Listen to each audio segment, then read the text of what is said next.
Ninachoweza kusema wana Simba wote Tanzania, kuanzia sasa hivi TFF, bodi ya ligi, kamati ya basi 72 na chama cha marefali, Alagija hatumtaki, Kayoko hatumtaki kwenye mechi zetu, huyu Alisasia hatumtaki kwenye mechi zetu. Ndio wanaotuumiza, wanatumika na Yanga zaidi kabisa, wanatumika na Yanga wala kuficha. Hatuwataki.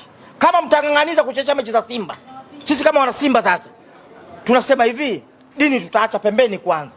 Tutakuwa kama kina Boca Juniors huko Brazil huko. Pambano litakuwa liishi. Akichezesha huyu pambano aliishi. Hatushindwi umatuli kuingia kiwanjani, tukamchomoa refari, tukatoka naye.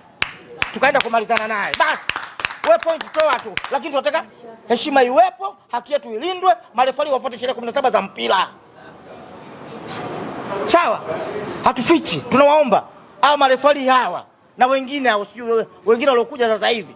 Huyu Mwinchui naona amepewa adhabu ile. Naona ajifundishe. Na yeye akiwemo ataingia vile vile. Kwanza amekuwa mzee, hata kukimbia hawezi kufikia matukio. Ndio kwa mara ya kwanza kutafali mzee namna ile. Tunawaomba TFF, chonde TFF, msitake ubaya wana Simba. Sisi ni mashabiki bora Afrika. Sasa kama mnataka kutufutia hii sifa yetu ya ushabiki bora kwa sababu ya kuitafuta haki, sisi tutaachana na ile na ushabiki bora ili tupate haki yetu. Hatushindwi. Tunawaomba marefali, nendeni mkachezee 17 kwenye mechi za Simba. Sio kutumiwa mwaka huu kama ubingwa mtu achukue kwa nguvu zake mwenyewe. Na hatushindwi. Ubingwa bado, tutapambana mpaka mwisho. Nakumbuka hapa 2003 mpaka asubuhi, mpaka saa 9, mpaka saa 10 tuko pale Morogoro uwanja wa Jamhuri. Sisi ni washindi watatu tukimaliza mechi. Huyo nyuma mwiko yeye bingwa kaenda na Kanga Mbeya, anakwenda kucheza Prison. Vijana wanacheza na Mtibwa wanacheza kule. Huyo Yanga akitoa draw, Mtibwa akishinda bingwa. Mimi siwezi kuwa bingwa.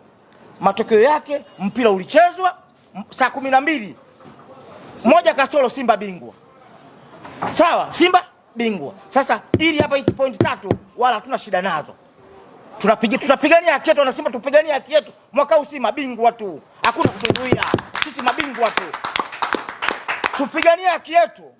Refari yeyote anaionea Simba kuanzia sasa tumalizane naye.